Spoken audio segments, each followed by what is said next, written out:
فرماتا ہے کہ انا انزلناہ فی لیلۃ القدر، بے شک ہم نے اس قرآن کو شب قدر میں نازل کیا۔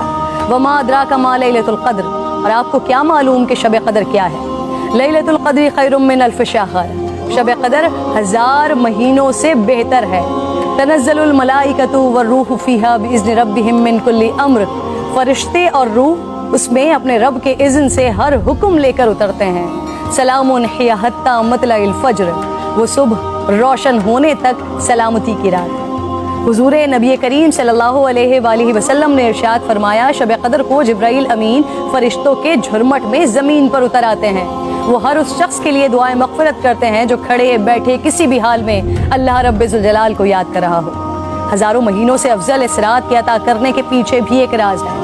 رسول پاک صلی اللہ علیہ وآلہ وسلم کو سابقہ لوگوں کی عمروں پر آگاہ فرمایا گیا، تو آپ نے ان کے مقابلے میں اپنی امت کے لوگوں کی عمر کو کم دیکھتے ہوئے یہ خیال فرمایا کہ میری امت کے لوگ اتنی کم عمر میں سابقہ امتوں کے برابر عمل کیسے کر سکیں گے؟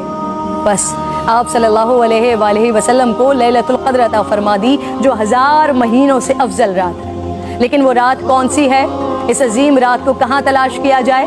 اس پر رسالت مآب صلی اللہ علیہ وآلہ وسلم نے فرمایا، لیلۃ القدر کو رمضان کے آخری عشرے کی طاق راتوں میں تلاش کرو۔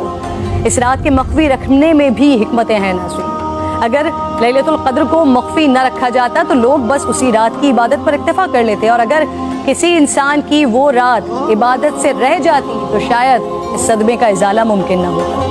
ایک وجہ یہ بھی بتائی جاتی ہے کہ اللہ تعالیٰ کو بندوں کا رات کے اوقات میں جاگنا بے حد محبوب ہے، اس طرح بندے 5 طاق راتوں میں جاگ کر اپنے رب کو منا سکیں۔ اور ایک وجہ گناہگاروں پر شفقت بھی ہو سکتی ہے، کیونکہ اگر علم کے باوجود اس رات میں گناہ سرزد ہوتا تو اس سے لیلۃ القدر کی عظمت مجروح کرنے کا جرم بھی لازم آتا۔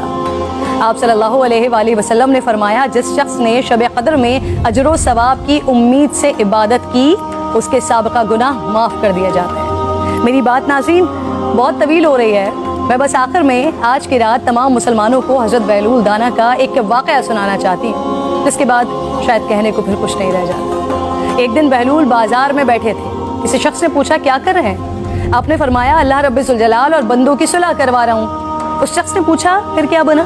آپ نے فرمایا اللہ تو مان رہا ہے، بندے نہیں مان رہے۔ اللہ اکبر۔ پھر کچھ عرصے بعد اسی شخص نے حضرت بہلول دانا کو قبرستان میں دیکھا تو پوچھا کیا کر رہے ہیں؟ بہلول نے فرمایا اللہ اور بندوں کی صلح کروا رہا ہوں۔ اس شخص نے پوچھا پھر کیا بنا؟